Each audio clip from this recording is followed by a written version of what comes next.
semuanya, selamat datang kembali di channel Telsa TV bersama dengan saya Isnadia Alfi Farhati, siswi dari SMK Telekomunikasi Tunas Harapan. Nah, kali ini kita akan membahas tentang seputar kurikulum merdeka nih. Nah, di sini saya tidak sendirian, saya ditemani oleh narasumber kita yaitu Bapak Ahmad Munazil Spisi. Pasti kalian tahu dong dengan Bapak tersebut. Bagi teman-teman yang belum tahu dengan Bapak tersebut, boleh Bapak memperkenalkan diri? Oh ya, baik. Assalamualaikum warahmatullahi wabarakatuh. Nama saya Ahmad Munazil. Kebetulan saya staf atau guru pengajar di SMK Telekomunikasi Tunas Harapan. Kurang lebih saya menjadi guru sudah 30 tahun. Kalau domisili saya di sekitar sini aja. Kebetulan saya dilahirkan juga dari keluarga pengajar gitu, Mbak. Nah, sebelumnya terima kasih nih Bapak sudah menghadiri di acara podcast kita hari ini. Senang sekali bisa bertemu dengan Bapak di acara ini juga. Terus gimana kabar Bapak? Alhamdulillah baik dan sehat, Mbak. Alhamdulillah ya Pak. Lalu sudah berapa lama Bapak kerja di sini? Kalau saya sebenarnya sejak pengajar itu dari tahun 94. Pernah 94 pertama mengajar di sebuah perguruan tinggi swasta di Akademi Maritim Yogyakarta. Lalu karena alasan keluarga saya pindah ke sini bergabung di SMK Telekomunikasi Tunas Harapan ini pada tahun 2007 gitu. 2007. Lalu pasti kan di sekolahan kan ada beberapa pengalaman nih Pak. Nah, pengalaman apa yang sudah Bapak alami selama bekerja di sekolahan ini? Bagi saya pengalaman yang menarik adalah ketika saya harus bersosialisasi dengan khususnya murid. Ya ada kelengkapannya juga seperti guru, karyawan dan lain sebagainya. Tapi pada intinya yang penting adalah satu, saya bisa memahami sejauh mana murid itu dan saya menerapkan, kebetulan saya guru BK, jadi saya harus menerapkan bagaimana saya memanusiakan manusia dalam arti tanda petik murid itu sesuai dengan kemampuan dan karakteristik yang ada pada siswa itu. Baik, kita kembali lagi di podcast hari ini ya Pak. Baik, Kemdikbudristek baru-baru ini meluncurkan kurikulum merdeka. Lalu sebenarnya apa sih kurikulum merdeka menurut Bapak? Ini adalah sebuah kurikulum merdeka dalam arti secara yang implementatif. Artinya apa implementatif? Yaitu dalam upaya secara sistematis ya. Jadi kurikulum sistematis, logis, objektif dan berkelanjutan dan terprogram, yang mana di dalam kurikulum itu dilakukan secara konsisten, khususnya ya baik guru maupun guru yang lain. Contoh kebetulan saya strengthnya adalah di guru BK ya. Guru BK itu bagaimana dalam memfasilitasi perkembangan peserta didik. Dalam hari ini peserta didik itu siswa-siswi ya, dimana dalam mencapai siswa-siswi itu nanti untuk kemandirian, siswa itu akan mandiri di dalam kehidupannya.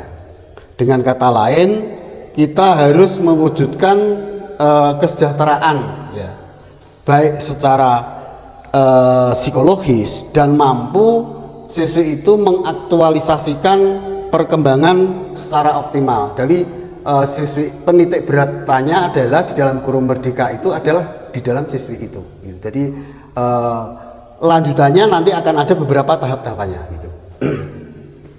Lalu mengapa kita memerlukan kurikulum merdeka nih? Ya, karena kita kembali lagi ke setback tadi ya, karena implementatif. Jadi seorang guru atau khususnya sastranya di BK itu saya harus bisa mengkolaborasi ya, menggeneralkan di dalam pelayanan. Contoh di dalam perencanaan proyek ini ya, penguatan praktek pelajar Pancasila. Ini strengthnya di situ. Di dalam kurikulum merdeka itu praktek strengthnya adalah di dalam proyek penguatan praktek pelajar Pancasila, di mana di dalam layanan konseling ini harus ada belajar, ada pribadi, ada sosial, ada karier. Di mana contoh seandainya di dalam konseling belajar itu kita harus bisa menggali potensi atau asesmen yang ada pada siswa-siswi itu. Lalu untuk pribadi intinya adalah siswa dapat menangani masalah yang dia lalui. Ya. Lalu yang sosial ini dia dapat berinteraksi baik sosial, lingkungan maupun di dalam pergaulannya. Lalu yang terakhir adalah karier, di mana karier ini harus bisa siswi itu mengembangkan minat dan bakat di dalam perencanaan karier. Contoh konkret, ketika seorang siswa atau siswi berkonsultasi, maka seorang konselor atau guru itu harus bisa dapat memfasilitasi dari apa kebutuhan siswi atau siswa tersebut gitu. Baik. Lalu apa pergantian kurikulum ini tidak terlalu cepat, Pak? Kesannya tuh lebih seperti ganti menteri, ganti kurikulum. Oke. Yang namanya sebuah kebijakan itu mau tidak mau sebenarnya dibilang cepat ya cepat, tidak ya tidak. Tapi ini adalah sebuah urgensi, sebuah kolaborasi, sebuah tatanan mau tidak mau, suka tidak suka kita harus melaksanakan itu. Karena sebenarnya ini kan suatu sudah terobosan ya. Kita memberikan keleluasaan bagaimana institusi itu bisa menerapkan hal-hal yang dimunculkan gitu.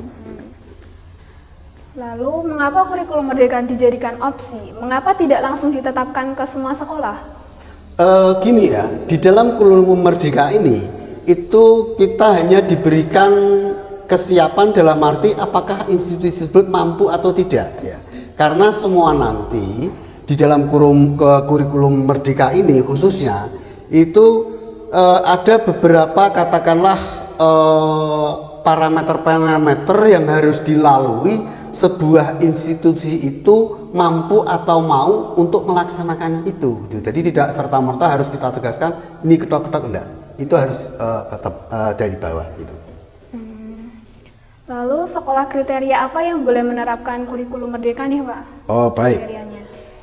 Sekolah yang bisa menerapkan kurikulum merdeka adalah ketika sebuah sekolah itu atau institusi tersebut sudah bisa secara fisik, secara sarana prasarana, secara baik itu ditinjau dari pengajar maupun katakanlah hal pendukungnya, termasuk ini ya kriteria-kriteria yang ada asesor berapa, ada itu kurikulum dia siap tidak, lalu sarana prasarana penunjangnya, lalu katakanlah tadi Pak Ahmad menyampaikan sarana prasarana baik itu lab maupun itu terlaksana. Kalau itu sudah siap, insya Allah sebelah sekolah itu atau institusi itu insya Allah bisa.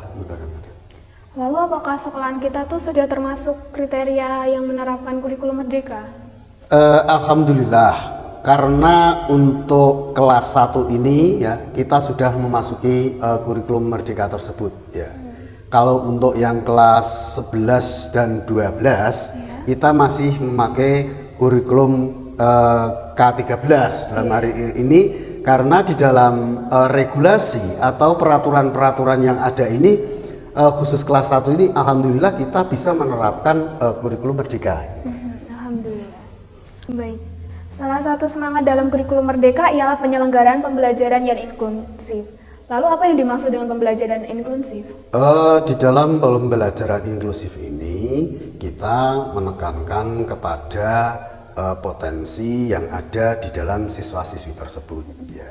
Dalam arti seorang katakanlah pengajar, guru itu katakanlah hanya memfasilitasi dari potensi-potensi yang ada dalam diri siswa itu nanti dikembangkan sesuai dengan kemampuan, mungkin karier, mungkin katakanlah seperti kompetensi yang ada itu. Jadi tidak serta-merta nanti ke belakang itu termasuk ada kerangka dasar, lalu ada kompetensi apa yang dituju ya.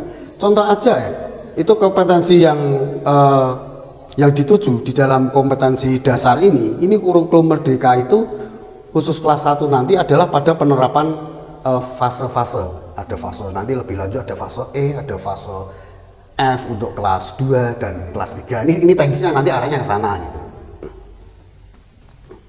Lalu apa yang perlu orang tua siapkan nih ketika anak mereka menerapkan kurikulum Merdeka? Sebenarnya cukup sederhana ya, kesiapan orang tua bagaimana dia menyongsong atau katakanlah mendukung di dalam pelaksanaan kurikulum Merdeka ini. Yang jelas dari segi ini yang penting adalah bagaimana orang tua itu bisa memberikan fasilitas dalam arti tanda petik. Fasilitas dalam arti tanda petik itu mungkin pada saat ini sekarang kita menginginkan apa yang dinamakan perangkat-perangkat yang ada, contoh HP ya, mau tidak mau atau laptop, atau memberikan fasilitas-fasilitas yang katakanlah sampai di rumah mungkin ada katakanlah proyek-proyek yang harus dikerjakan, ya orang tua mau tidak mau juga harus juga memfasilitasi dalam arti mendukung di dalam rangka seorang muridnya, katakanlah anaknya itu baru mengadakan proyek-proyek yang ada. Karena persepsi kita sekarang berbeda. Kalau dulu mungkin siswa-siswi nggak begitu aktif ya, sekarang dituntut keaktifan dan dituntut untuk melek secara teknologi. Iya. Baik. Nah, ini kan kelas 11 tidak menggunakan kurikulum Merdeka nih. Boleh dijelaskan sedikit kelas 11 menggunakan kurikulum apa dan kenapa kelas 11 ini tidak menggunakan kurikulum Merdeka? Baik, untuk kelas 11 dan 12 kita menggunakan yang namanya kurikulum K13. Di mana sebenarnya di dalam kurikulum K13 ini yang kelas 2 dan 3 ini lebih ke arah ke kompetensi dasar. Khususnya di SMK itu mereka menuntut dengan tatap mukanya 50%. Tapi kalau yang katakanlah kurikulum Merdeka itu capaiannya sekitar 70 sampai 80%. Itu dari segi pembelajaran.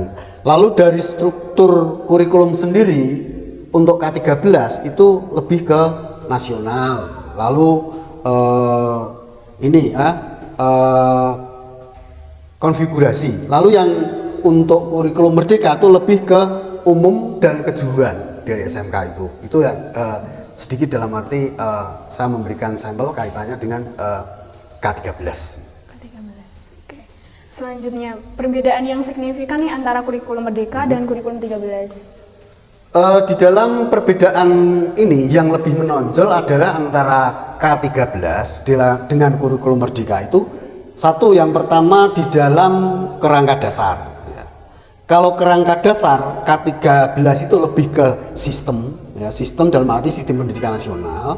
Tapi kalau kurikulum Merdeka itu lebih ke pengembangan profil pelajar Pancasila. Ya. Lalu yang kedua, kompetensi yang dituju. Kalau K13 itu kompetensinya dasar dan isi. Sedangkan di dalam kurikulum Merdeka itu capaiannya pembelajaran tadi saya mengatakan ada fase E untuk kelas 1 kelas 10, lalu fase F untuk kelas 11 dan 12, lalu ada struktur kurikulum ya. Untuk K13 itu lebih nasional, lebih ke masalah peminatan, tapi untuk yang kurikulum Merdeka itu lebih ke umum dan kejuruan. Lalu di dalam pembelajaran sendiri untuk K13 itu pendidikan lebih ke saintifik. Tapi kalau untuk kurikulum Merdeka itu capaiannya peserta didik itu tadi saya mengatakan sekitar 70 sampai 80%. Itu kaitannya dengan lalu ada lagi di dalam K13 ini kaitannya dengan penilaian. Itu penilaiannya itu antar setiap mapel kalau K13. Jadi sikap, lalu ada keterampilan, ada pengetahuan. Tapi kalau yang kurikulum Merdeka itu ada asesmen secara formatif, jadi pengukuran secara formatif, dan tadi saya mengatakan penguatan profil pelajar Pancasila itu yang ditekankan. Lalu peringkat, kalau peringkat di K13 itu teks dan non teks. Dalam arti apa? Pengembangan di direktorat, dalam arti sudah ada ya di sana. Tapi untuk kurikulum merdeka ini perangkatnya adalah buku teks bisa, non teks bisa, ada proyek, lalu ada penguatan tadi profil pelajar Pancasila. Lalu kaitannya dengan kurikulum untuk K13 itu berpedoman pada implementasi pada kurikulum tersebut ya, panduan pembelajaran. Tapi sedangkan untuk kurikulum merdeka itu lebih ke assessment itu pengukuran, dalam arti tadi ada pengembangan proyek-proyek yang ada, khususnya penekanan di dalam profil pelajar Pancasila, baik di dalam pelaksanaan pemrograman, baik secara pembelajaran individual maupun modul-modul layanan atau pembelajaran yang lain. Lalu apa manfaat kurikulum merdeka nih Pak? Saya rasa kita lebih memberikan ruang gerak siswa tersebut untuk dalam arti berkontribusi di dalam pendidikannya. Dalam arti apa? Siswi itu bisa katakanlah mengembangkan secara ekspresi ya, baik itu kemampuan, potensi maupun hal-hal yang katakanlah ada di dalam siswi tersebut, mengeksplor lah istilahnya, itu dapat mengembangkan, mengeksplor dirinya nanti di dalam menatap setelah saya dari SMK ini mau kemana. Itu jelas kaitannya dengan baik peminatan maupun nanti dia melanjutkan gitu. Baik, jadi kurikulum merdeka itu kurikulum dengan pembelajarannya intrakurikuler yang beragam, di mana konten akan lebih optimal agar peserta didik memiliki cukup waktu untuk mendalami konsep dan menguatkan kompetensi ya Pak? Iya, jadi pada intinya mengembangkan potensi yang ada itu gitu. Baik, sebelum menutup podcast kita hari ini, ada pesan dan kesan yang perlu Bapak sampaikan kepada yang menonton ini Pak? Terima kasih, pesan saya cuma satu ya, apapun sebuah regulasi itu harus kita terapkan ya, karena semua itu nanti berpulang di dalam suatu proses pembelajaran. Yang penting kita melaksanakan regulasi tersebut, khususnya kaitannya dengan kurikulum merdeka itu lebih mengedepankan katakanlah tadi inklusif ya dan lain sebagainya, itu nanti akan memberikan ruang gerak secara eksplor khususnya kepada siswa maupun siswi yang ada, dalam hal ini siswa-siswi secara mikro maupun secara makro. Nah, jadi demikian pengertian kurikulum merdeka menurut Bapak Ahmad Munazil Spisi. Saya Isnadia Alfifarhati dan narasumber kita yaitu Bapak Ahmad Munazil. Pamit undur diri. Terima kasih sudah meluangkan waktu untuk menonton podcast kita hari ini. Wassalamualaikum warahmatullahi wabarakatuh. Waalaikumsalam.